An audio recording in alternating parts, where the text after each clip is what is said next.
कीरति गाऊं श्री बांके बिहारी तेरी कीरति गाऊं, हे गिरिधर तेरी कीरति गाऊं, हे गिरिधर तेरी कीरति गाऊं। कीरति गाऊं प्यारे तुझको रिझाऊं, कीरति गाऊं प्यारे तुझको रिझाऊं, हे गिरिधर तेरी कीरति गाऊं, बांके बिहारी तेरी कीरति गाऊं। मोर मुकुट प्यारे शीश पे सोहे, मोर मुकुट प्यारे शीश पे सोहे, प्यारी बंसी मेरो मन मोहे, प्यारी बंसी मेरो मन मोहे, देख छवि बलि हारी जाऊं, देख छवि बलि हारी जाऊं, बांके बिहारी तेरी कीरति गाऊं, श्री बांके बिहारी तेरी कीरति गाऊं। चरणों से निकली है गंगा प्यारी, चरणों से निकली है गंगा प्यारी, जिसने सारी दुनिया तारी, जिसने सारी दुनिया तारी, उन चरणों के मैं दर्शन पाऊं, उन चरणों के मैं दर्शन पाऊं, श्री बांके बिहारी तेरी कीरति गाऊं, श्री बांके बिहारी तेरी कीरति गाऊं।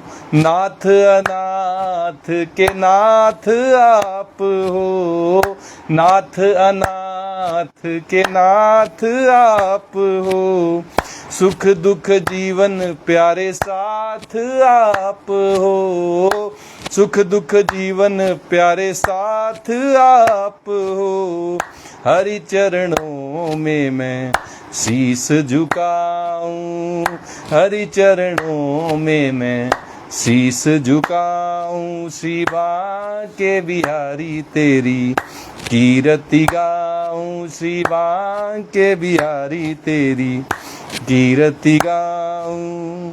श्री हरिदास के प्यारे तुम हो, श्री हरिदास के प्यारे तुम हो, मेरे मोहन जीवन धन हो, मेरे मोहन जीवन धन हो, देख युगल छवि बलि बलि जाऊं, देख युगल छवि बलि बलि जाऊं, श्री बांके बिहारी तेरी कीरति गाऊं, श्री बांके बिहारी तेरी कीरति गाऊं, हे गिरिधर तेरी कीरति गाऊं, श्याम सुंदर तेरी कीरति गाऊं, मदन गोपाल तेरी कीरति गाऊं, श्री राधा रमण तेरी कीरति गाऊं, राधा वल्लभ तेरी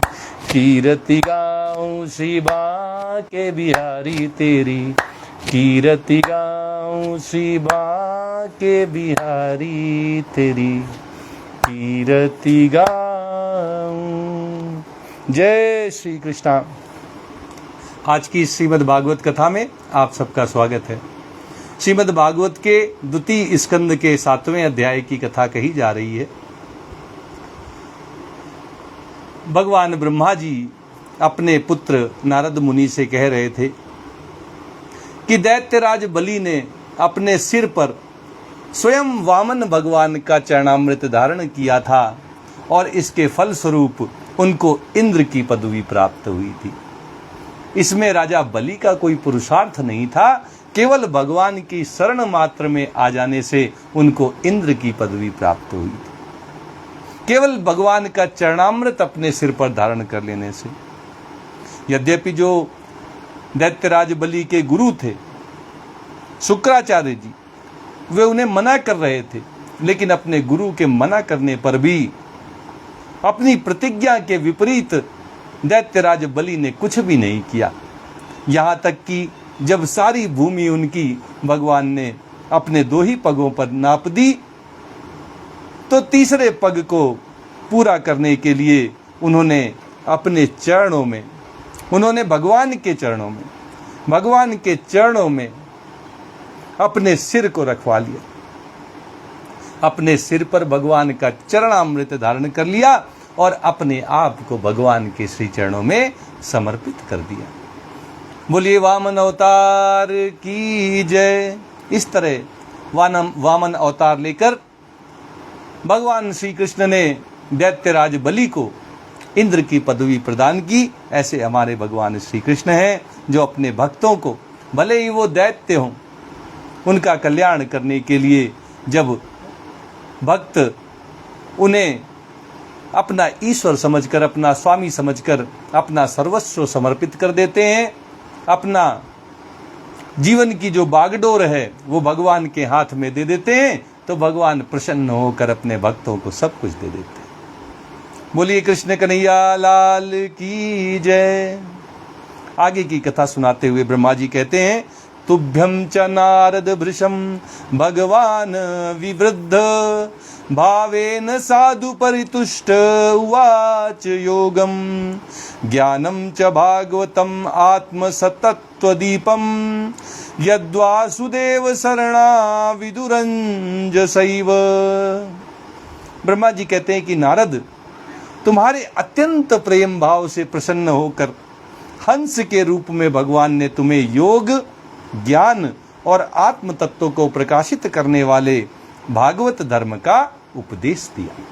भगवान ने स्वयं हंस रूप में आकर नारद मुनि को भागवत धर्म का उपदेश दिया था। वह केवल भगवान के शरणागत भक्तों को ही सुगमता से प्राप्त होता है। ऐसा सौभाग्य केवल भगवान के विरले भक्तों को प्राप्त होता है कि भगवान स्वयं आकर भागवत धर्म का उपदेश करें। चक्रम तदिक्षु विहितम दशसु स्वतेजो मनवंतरेषु मनुवंशधरो विभर्ति दुष्टेषु राजसु दमं व्यदधात् स्वकीर्तिं सत्ये त्रिपृष्ठ उसतीं प्रथयंश्चिच्चरित्रैः। ब्रह्मा जी अपने पुत्र नारद मुनि से कहते हैं कि वे ही भगवान स्वयंभू आदि मन्वंतरों में मनु के रूप में अवतार लेकर मनुवंश की रक्षा करते हुए 10 दिशाओं में अपने सुदर्शन चक्र के समान तेज से बेरोक टोक निष्कंटक राज्य करते हैं। जो मनु हैं वो भी भगवान का ही अवतार है। भगवान ही मनुवंश की परंपरा बनाए रखने के लिए, उसकी रक्षा करने के लिए हर कल्प में मनु अवतार लेकर प्रकट होते हैं, अपना अवतार लेते हैं। और जैसे सुदर्शन चक्र बेरोक टोक चलता है, ऐसे ही भगवान भी मनु अवतार लेकर निष्कंटक राज्य करते हैं। तीनों लोकों के ऊपर सत्यलोक तक उनके चरित्रों की कमनीय कीर्ति फैल जाती है और उसी रूप में वे समय समय पर पृथ्वी के भारभूत दुष्ट राजाओं का दमन भी करते हैं, सृष्टि का संचालन करते हैं, परंपरा को बनाए रखते हैं मनुवंश की। और इसके साथ साथ जो दुष्ट राजा उस समय धरती पर होते हैं, समस्त लोकों में जो सब भक्तों को कष्ट दे रहे होते हैं, भगवान मनु अवतार लेकर उन सब का दमन कर देते हैं। धन्वंतरिश्च भगवान स्वयमेव कीर्तिर नाम्ना नृणाम पुरुरुजाम रुज आसुहन्ति यज्ञे च भागम अमृतायुर्वावरुन्ध आयुश्च वेद मनुषास्त्वयत्यवतीर्य लोके। ब्रह्मा जी नारद मुनि से कहते हैं कि स्वनाम धन्य भगवान धन्वंतरी अपने नाम से ही बड़े बड़े रोगियों के रोग तत्काल नष्ट कर देते हैं। धन्वंतरी भगवान जो हैं वो भगवान श्री कृष्ण का ही अवतार हैं।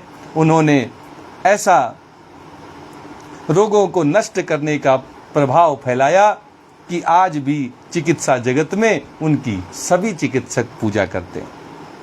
उन्होंने अमृत पिलाकर देवताओं को अमर कर दिया और दैत्यों के द्वारा हरण किए हुए उनके यज्ञ भाग उन्होंने फिर से भगवानों को, देवताओं को दिलवा दिए। एक तरफ अमृत पिलाकर देवताओं को अमर किया और दूसरी तरफ दैत्यों ने जो यज्ञ भाग देवताओं के स्वयं छीन लिए थे उनको भी वापस देवताओं को धन्वंतरी भगवान ने दिलवाया।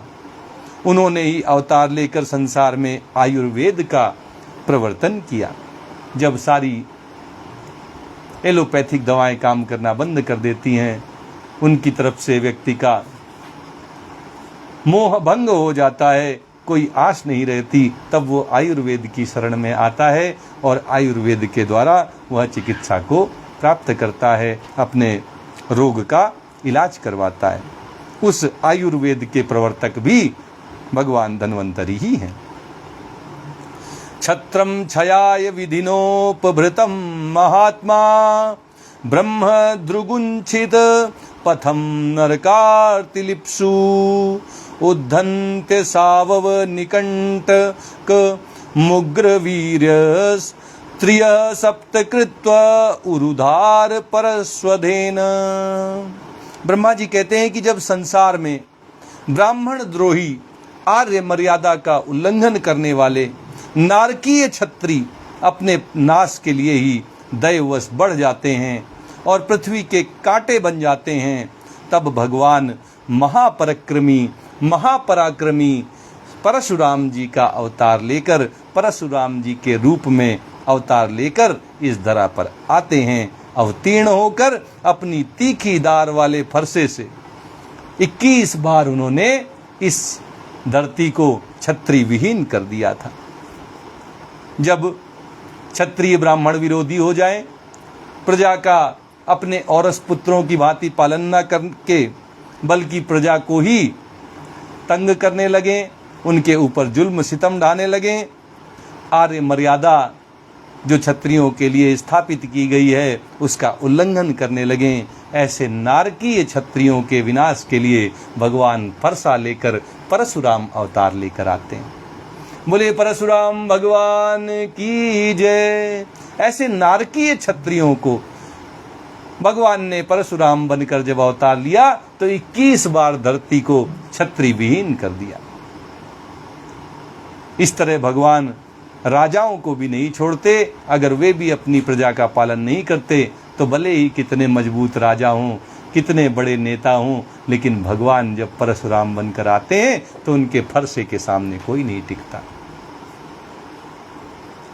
अस्मत् प्रसाद सुमुखः कलया कलेश इक्ष्वाकुवंश अवतीर्य गुरोर्निदेशे तिष्ठं वनं सदयितानुज आविवेश यस्मिन् विरुद्ध दश कंदर आर्तमार्छत। ब्रह्मा जी कहते हैं कि नारद, मायापति भगवान हम पर अनुग्रह करने के लिए अपनी कलाओं भरत, शत्रुघ्न और लक्ष्मण के साथ श्री राम के रूप में इक्ष्वाकु के वंश में अवतीर्ण होते हैं।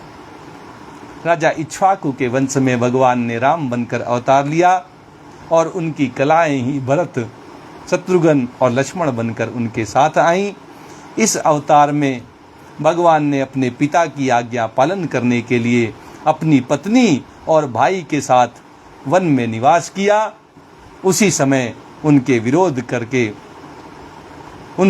करके रावण उनके हाथों मारा गया।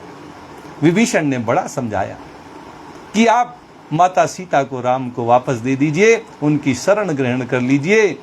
और भगवान तो शरणागत वत्सल हैं, अपने शरण में आए हुए लोगों को वो अमरता का वरदान देते हैं। तुम तो स्वयं अमर हो, तुम्हारा क्या कुछ बिगड़ेगा। लेकिन जब घमंड व्यक्ति का बढ़ जाता है तो जब हमारे यहाँ तो कहा भी जाता है कि जब नाश मनुष्य पर छाता है सबसे पहले विवेक मर जाता है, पहले विवेक मर जाता है। तो विवेक रावण का भी शून्य हो गया और उसने राम का विरोध करना ही ठाना और राम का विरोध करके उसको केवल और केवल राम के हाथों मरना ही नसीब हुआ। यद्यपि भगवान ने अपने हाथों मारकर रावण को सदा सदा के लिए अमर कर दिया। आज भी हम हर दशहरे में रावण को मारने का जो स्वांग रचाते हैं, उसके बाद भी रावण कभी नहीं मरता। रावण भगवान के हाथों मारा गया, इसमें भी भगवान ने उसका भला ही सोचा था। यस्मा अदादुदधि रूढ़ भयांग वेपो मार्गम सपद्य रिपुरम हरवद दिदक्षो दूरे सुहन्मथित रोष सुषोण दृष्ट्या तातप्यमान मकरो गणक्र चक्र। ब्रह्मा जी नारद मुनि से कहते हैं कि त्रिपुर विमान को जलाने के लिए उद्यत शंकर के समान जिस समय भगवान राम शत्रु की नगरी लंका को भस्म करने के लिए समुद्र तट पर पहुंचते हैं, उस समय सीता के वियोग के कारण बढ़ी हुई क्रोधाग्नि से उनकी आंखें इतनी लाल हो जाती हैं कि उनकी दृष्टि से ही समुद्र के मगरमच्छ, सांप और ग्राह आदि जीव जलने लगते हैं और भय से थरथर कांपता हुआ समुद्र झटपट उन्हें मार्ग दे देता है।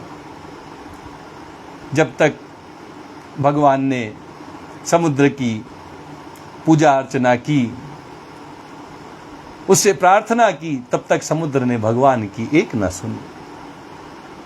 लेकिन जब भगवान ने लक्ष्मण से कहा कि ले आओ मेरा बाण, आज समुद्र को सुखा देते हैं, भगवान की क्रोधाग्नि से जब समुद्र के जीव जंतु जलने लगे, तब नाना प्रकार की मणियां, नाना प्रकार के रत्न लेकर समुद्र स्वयं भगवान के सामने आ जाते हैं और भगवान को उपाय भी बताते हैं कि किस तरह समुद्र को पार किया जाए। भय से थरथर कांपता हुआ समुद्र झटपट भगवान को मार्ग दे देता है। वह राम का अवतार धारण करने वाले भी भगवान श्री कृष्ण ही हैं। वक्षस्थल स्पर्श रुग्ण महेंद्रवाह दंतैर्विडंबित ककुब्जुस ऊढ़हासम सद्यो सुभी सह विनेश्यति दार हर्तुर विस्फूर्जितै धनुष उच्चरतोधिसन्ये। आगे की कथा कहते हुए ब्रह्मा जी कहते हैं कि जब रावण की कठोर छाती से टकराकर इंद्र के वाहन ऐरावत के दांत चूर चूर होकर चारों ओर फैल गए थे, जिससे दिशाएं सफेद हो गई थीं, तब दिग्विजयी रावण घमंड से फूलकर हंसने लगा था। इतना बलवान था रावण कि ऐरावत जैसा हाथी जब उसकी छाती से टकराया तो ऐरावत के दांत टूट गए और रावण जोर जोर से हंसने लगा। वही रावण जब श्री रामचंद्र जी की पत्नी माता सीता को चुरा कर ले जाता है और लड़ाई के मैदान में भगवान से लड़ने के लिए गर्वपूर्वक आता है, तब भगवान श्री राम के धनुष की टंकार से ही उसका वह घमंड प्राणों के साथ तत्क्षण विलीन हो जाता है। उसके प्राण पखेरु उड़ जाते हैं। जिसको वह कभी न मरने वाला शरीर समझता था, वह शरीर भी उसका साथ छोड़ देता है। बड़ा घमंड था रावण को कि मुझे तो भगवान शिव से ऐसा वरदान प्राप्त हुआ है कि कोई मुझे मार ही नहीं सकता। लेकिन भगवान ने एक सामान्य मनुष्य बनकर मर्यादाओं का पालन करते हुए उसका संहार किया और भगवान के धनुष के सामने रावण का वो घमंड उसके प्राणों सहित विलीन हो गया। भूमे सुरेतर वरूथ विमर्दिताया क्लेश व्ययाय कलया सित कृष्ण केशः जातः करिष्यति जनानुपलक्ष्य मार्गः कर्माणि चात्म महिमोपनिबंधनानि।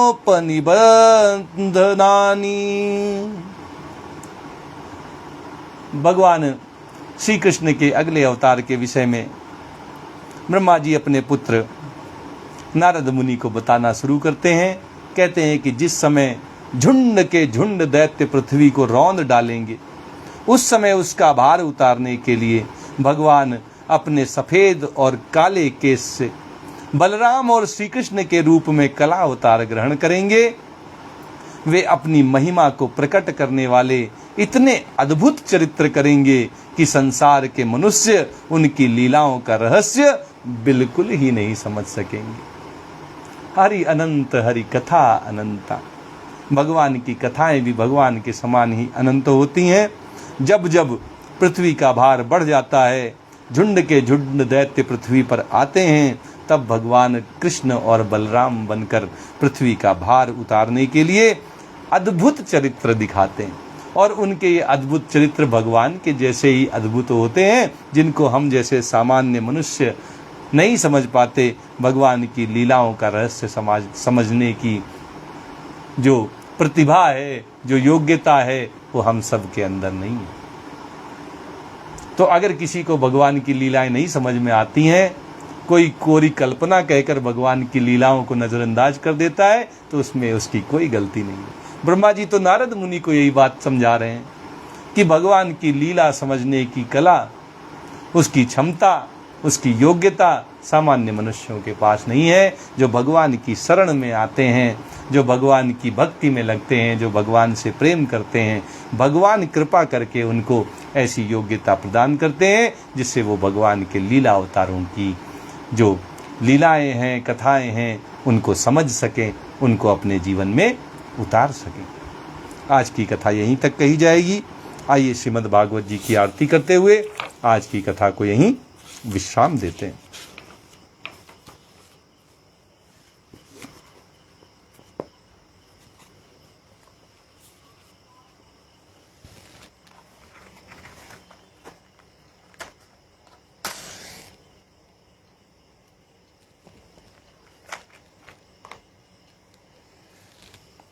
प्रेम से बोलिए वृंदावन बिहारी लाल की जय।